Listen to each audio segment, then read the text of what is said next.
은혜 받은 자는 섬기는 자리에 간다. 은혜 받은 자는 섬기는 자리에 간다 하는 제목으로 오늘 새벽 말씀 나누겠습니다. 앞서 마태복음 22장에서 성전의 정교 지도자들과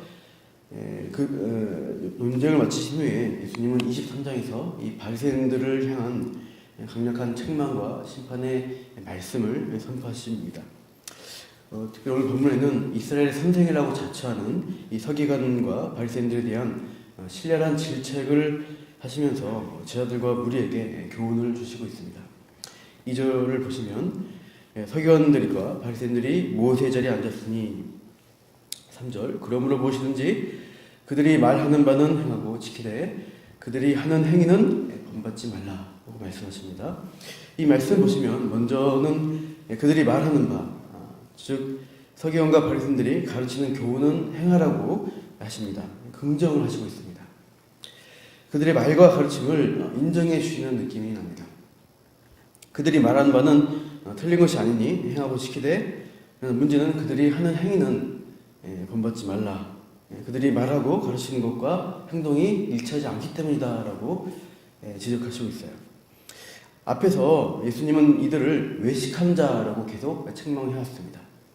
언행 일치가 안 되고 남에게 인정받기 위해서 보여주기식의 종교 행위를 하는 문제가 분명히 있었습니다. 그래서 우리가 이 말씀을 적용할 때 단순하게 생각한다면 바리새인보다 더한 의로움, 남이 보든 안 보든 순종하고 신실한 삶을 살아내는 언행일치의 신앙인이 되자, 이렇게 적용할 수가 있겠죠. 그러나 우리가 고민할 부분은 과연 서기관 바리새인들의 교훈이 다 옳은가입니다. 분명 이전에 예수님은 이 바리새인의 누룩을 주의하라, 즉 바리새인의 가르침과 교훈을 조심하라는 취지로 말씀을 하셨습니다. 그러니까 이 바리새인들의 가르침에 문제가 있다는 것을 이미 지적하신 것이죠. 그렇다면 3절에서 그들이 말하는 바는 행하라, 이 뜻은 무엇일까요? 예수님은 무엇을 옳다고 인정하시는 걸까요? 그 해답은 2절에 나오는 이 특별한 자리에서 힌트를 얻을 수가 있습니다. 그들은 바로 모세 자리에 앉았다라고 말씀을 하시고 있죠. 이 서기관과 바리새인들은 흔히 토라라고 하는 이 모세 오경을 가장 중요시 여겼고, 이 율법을 가르치고 실천하는데 열심을 낸 사람들입니다. 제가 신대원 3학년 때 이스라엘에 여행을 갔는데 갈릴리 부근의 옛 회당터를 방문한 적이 있습니다. 그 벽 일부하고 기둥이 남아있는 옛날 회당터였는데요. 그 회당 정면 쪽에 남은 벽 쪽에 청중을 바라보고 있는 그 위치에 그 높다란 돌 의자가 놓여 있었습니다. 그게 이제 모세의 자리다라고 하더라고요. 그런 높다란 돌 의자에 앉아서 회당의 랍비나 서기관, 바리새인이 모세의 권위를 가지고 회중들에게 말씀을 선포했던 것입니다. 출애굽 시대 모세는 시내산과 광야에서 직접 하나님께 말씀을 계시를 받아서 백성들에게 피를 토한 심정으로 계속 가르칩니다. 모세 시대보다 훨씬 후대인 예수님 시대에도 여전히 모세의 권위를 가지고 모세의 자리에 앉아 율법을 가르치는 선생과 백성의 모습이 그때 일상적인 모습이었던 것입니다. 그래서 3절 그들이 말하는 바는 행하라는 말씀은 서기관 바리새인들의 교훈이 다 옳다는 뜻이 아니라 그들이 기대어 말하고자 하는 그 율법 자체, 즉 하나님의 말씀 자체에 대해서는 듣고 따르는 순종의 필요성이 있어야 된다로 해석할 수 있어요. 하나님 말씀이라는 권위 앞에 모든 사람은 듣고 따라야 합니다. 그러나 하나님의 말씀을 어떻게 이해하고 해석하고 적용하느냐, 이것은 다른 문제입니다. 말씀에 대해 서기관과 바리새인들의 해석과 적용에는 문제가 많다는 것을 예수님은 누누이 지적하셨고요. 앞선 22장에서도 이 바리새인들과 논쟁하면서 그들과 다른 시각인 것을 계속 보여주시고 있습니다. 그러니까 그들은 모세 자리에 앉아 모세의 권위를 이어받은 그 자리에서 바르게 말씀을 가르치고 실천해야 하는 직책과 책임을 가진 것이죠. 그러나 실상은 모세 자리에 앉아서 가르치는 그 귀한 직무를 제대로 감당하지 못하고 그 원래 의도에서 실패하고 있다는 것입니다. 그 결과로 나타난 현상이 선생이 말만 하고 행하지 않는다는 거예요.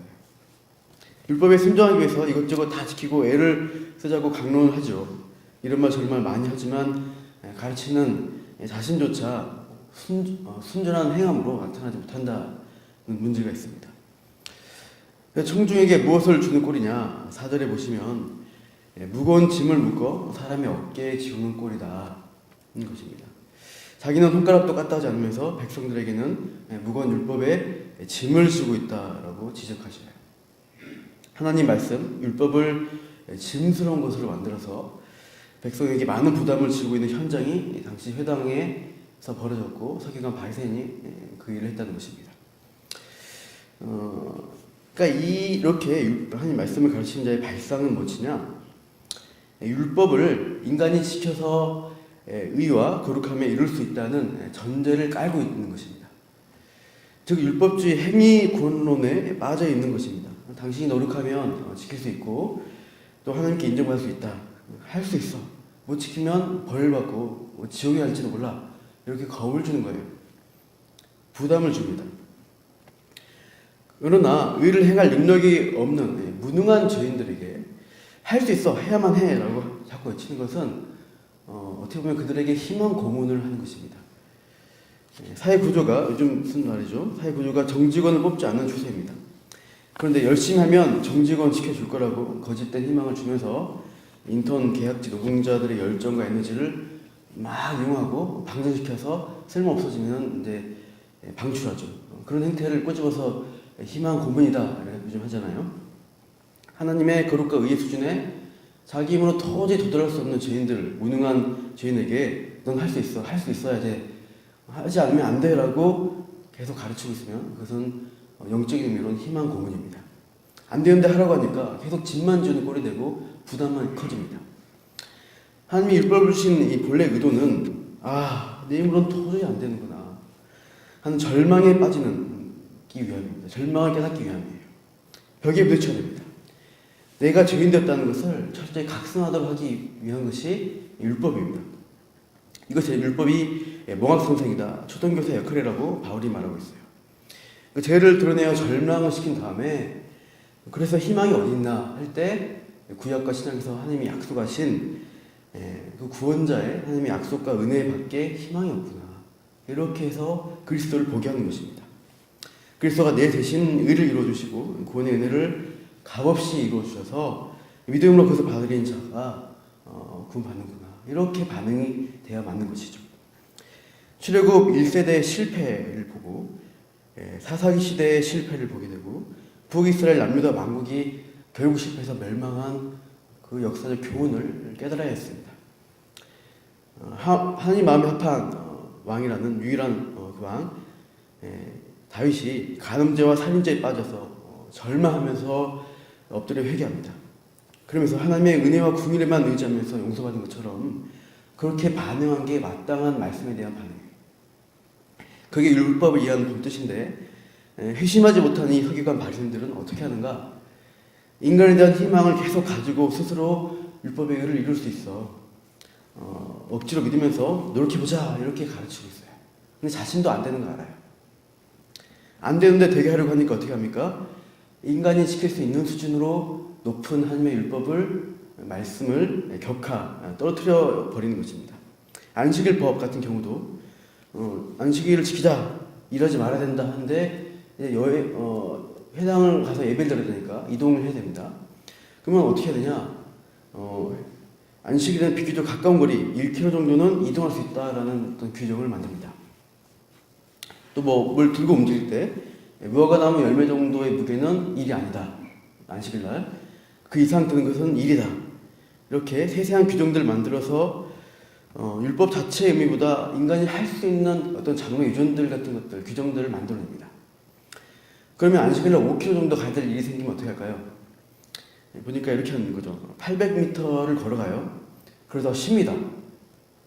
그리고 다시 일어나서 걸을 때는 처음부터 다시 800m를 세면서 또 쉬어요. 그렇게 하면은 한 번에 1km를 넘지 않았기 때문에 어긴 게 아니다. 이런 식으로 생각하는 거예요. 안식일에 불을 피우면 일입니다.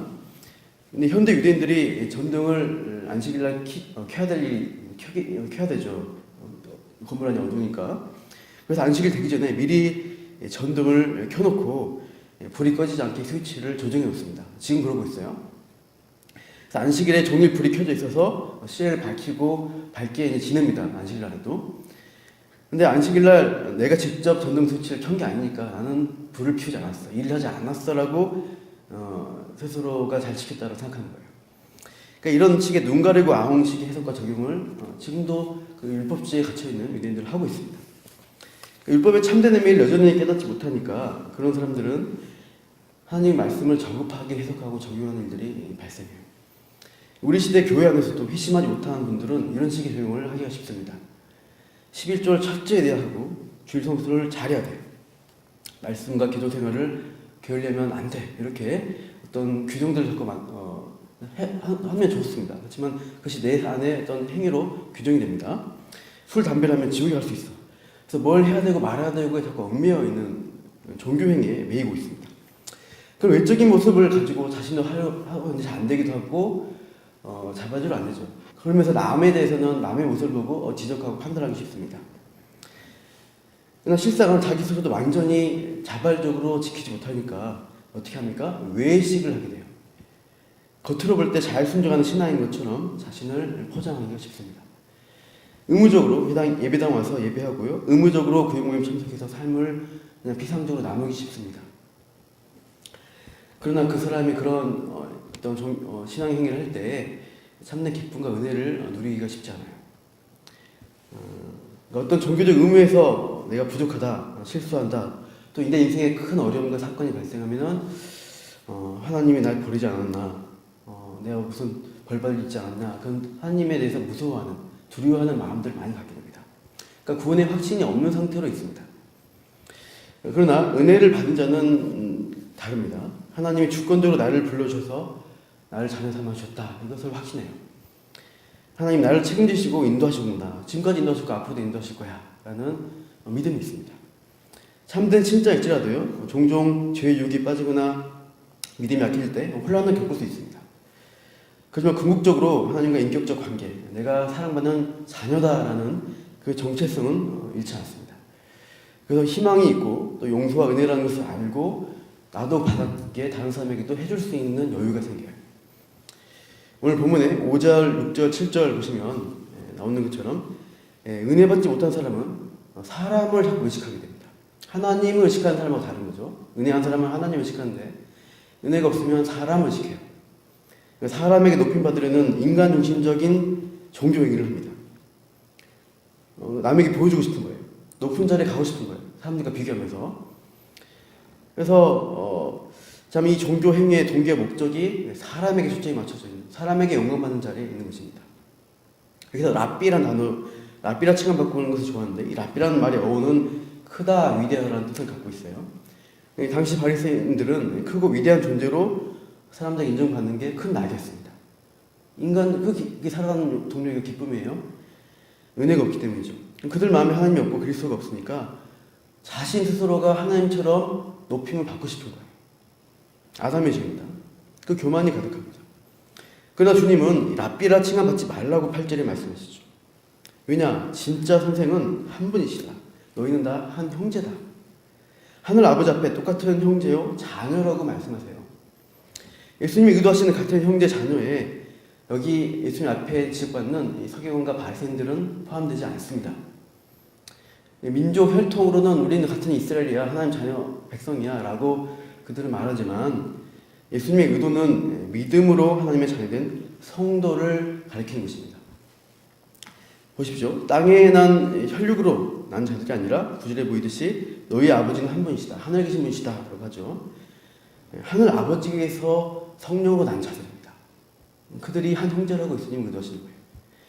예수님을 믿음으로 구원받은 이 참된 교회가 하나님 앞에서 평등한 사랑의 공동체를 이루어갈 수가 있는 능력과 어떤 하나님의 은혜가 주어진 것입니다. 누가 높고 누군 낮다, 누가 존경받고 누군 경시되는 경쟁과 차별이 있는 곳에는 하나님의 은혜가 없는 것입니다. 그러니까 우리가 교회가 종교행위를 하고 있는지, 참으로 은혜 받는 자로 살고 있는지를 잘 돌아봐야 합니다.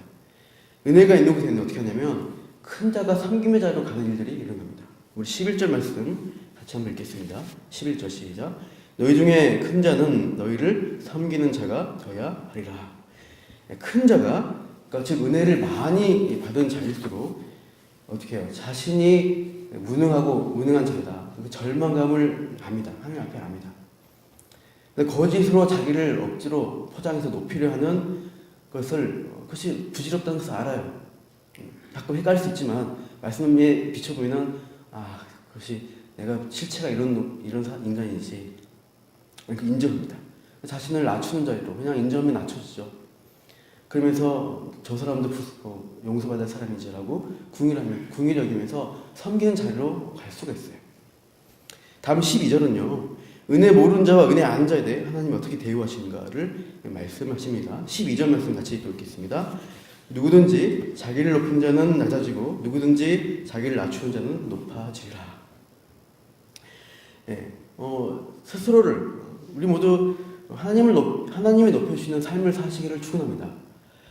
내가 나를 높이려고 하면요, 교만의 죄, 위선의 죄를 더 쌓는 거예요. 그러나 말씀 앞에 정직하게 나를 비추어 엎드리고 은혜 받기만을 구할 때 하나님은 어떻게 하셔요? 나에게 합당한 은혜를 주시고 또 나를 통해서 섬김의 은혜를 흘려보내시는 일들을 행하십니다. 오늘도 하나님께서 이 자리에 엎드려 기도하는 우리에게 그렇게 일하여 주시고 역사하시기를 축원합니다. 기도하겠습니다. 은혜로우신 하나님, 우리는 은혜 없이는 살 수 없는 자들입니다. 내가 잘나서 뭔가 할 수 있어서 하나님 앞에 나올 수가 없습니다. 하나님이 먼저 사랑하시고 택해 주시고 부르셨기에 무익한 종이 은혜 받은 자로서 이 자리에 서 있습니다. 오늘도 기도 가운데 풍성한 은혜를 나눠주셔서 내 존재의 근원이신 하나님이 누구신지를 알고 하나님을 누리며 또 그 풍성하심으로 나에게 맡겨주신 사람들에게 그들에게 잘 섬길 수 있도록 나를 사용하여 주시옵소서. 그렇게 일하신 하나님을 기대하며 감사하며 예수님의 이름으로 기도합니다.